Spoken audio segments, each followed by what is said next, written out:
Follow up to a story we first brought you on Rush Hour a day after federal agents announced their takedown of a massive fraudulent nursing diploma scheme based in Florida. Now, many wondering where those unqualified nurses could be working now.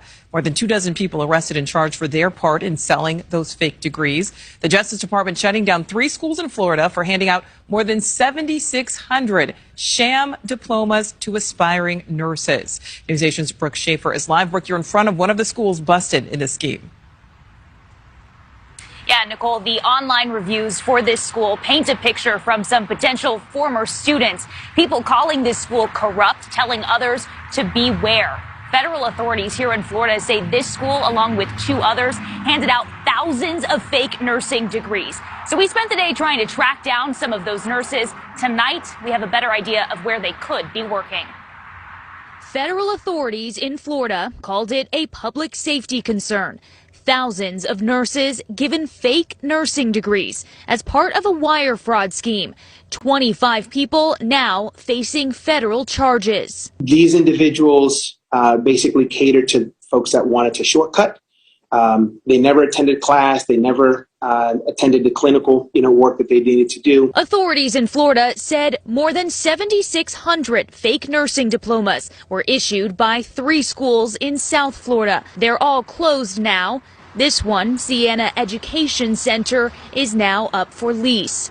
Investigators told NewsNation students paid sometimes up to $10,000 for a fake degree, which then meant they could sit for the national nursing exam. Comfortably, we can say about 30% we know passed, and that they at one point or the other have been employed by a healthcare provider. There's a likelihood that certainly there's individuals that are working. A NewsNation review of the DOJ's charging documents paints a picture of where these nurses could be working now, with licensed Medicaid patients in Ohio and Georgia, homebound pediatric patients in New York and Massachusetts, an assisted living facility in New Jersey, care for elderly patients in New York and Texas, and at Veteran Affairs medical centers in New York and Maryland. It's really sad that people decided to take this path to get into the nursing field, and I'm wondering how they were made to believe that this would be